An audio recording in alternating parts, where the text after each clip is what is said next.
Hello and welcome back to the Entertainment Vortex. We are at Brennan Theaters this week watching Annihilation. I didn't know a whole lot going into this movie. I saw the trailer, I knew it was Natalie Portman, I knew it was Oscar Isaacs, and I knew it was a sci-fi movie about like a mystery. Like there was this area that was covered by a shimmer and they didn't know what was inside, and that's pretty much all they give you. I didn't really understand the genre, so I'm going to put a warning right at the beginning of this for people like me that didn't know.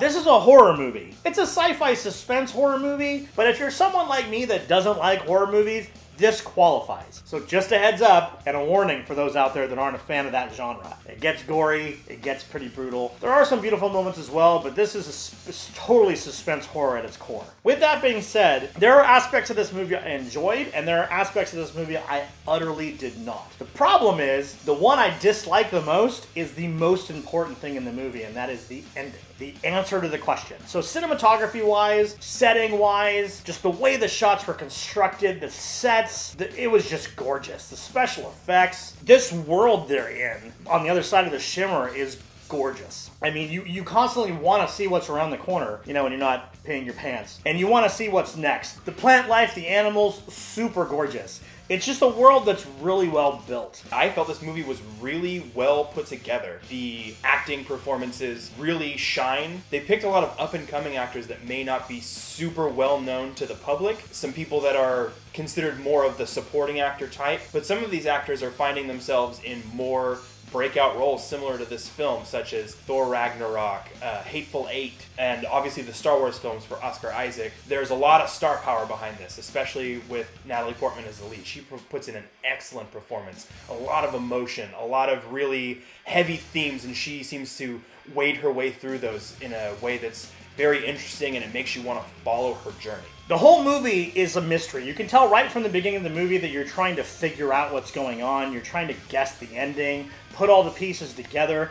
And I know that myself and JB disagree greatly on this point, but you're not going to figure it out because the ending is stupid. That's my opinion. I feel that they tried really hard to be poignant and impactful and thoughtful, and then I got to the end of the movie and I'm like, I'm pretty sure I understand what that was and what that meant, but I'm gonna look it up because that seemed really dumb to me. And then I looked it up and I'm all, yep, I got exactly what that was and what that meant, and that was super one-dimensional. Did not care for it. Visual effects in this film are absolutely stunning. I mean, it's one of those things where you have something that's constantly visually stimulating you. You see all of these bright colors and these diverse locales that are just, it's something that hasn't been put on screen before. When it breaks things down and it combines things into the story, the actual set piece and the place that they're at within that shimmer, it's almost its own character. The way that they interact with that character that is the set piece, each individual person has their own takeaways and their own journey that they have to go through due to the fact that, you know, there's something going on and it's, you know, it potentially messes with your psyche and with the way that you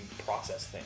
This is going to be a super subjective movie. You are either going to dig the ending or not. And if you don't, it's going to ruin the whole movie for you, in my opinion. If you go on that trip and you have that suspense and you go on that journey with these characters, and then at the end you're just like, what?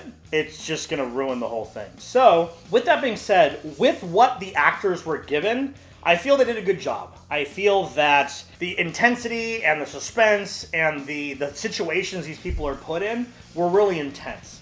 And the characters really came to life because of the actors' performances. And like I said, if I would have hit the end of this, and it would have been something that I wanted to see, and I was like, wow, that was super poignant, like the end of Interstellar, I probably would have dug this movie as a whole, because technically it wasn't bad. Technically it was done well.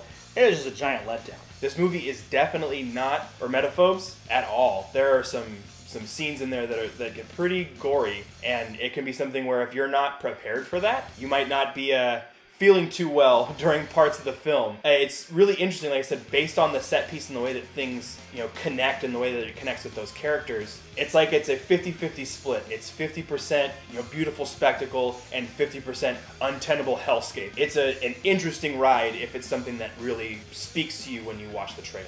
I understand why they chose to do the things that they were doing. I didn't know until we actually sat down and started like looking into some of this stuff that this is actually more than likely an attempt to be a part one of a three-part story. The actual books are a trilogy. I don't know if they'll get to the chance to make those other two films, but I desperately hope that they do so.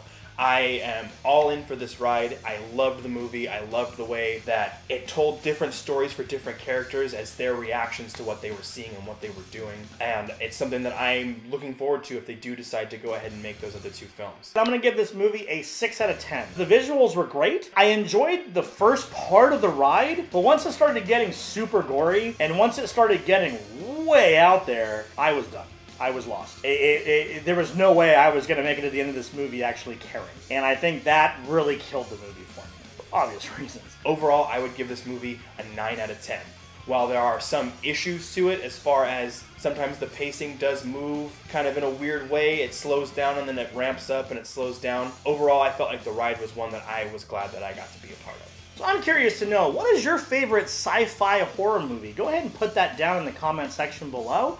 If you haven't subscribed to our channel already, I highly suggest you do. We give you a minimum of 4 videos a week. We have all kinds of surprises on the way as well. Don't forget, we have t-shirts and hoodies available, linked down in the description. We hope you'll follow us into the Vortex. We'll see you next time.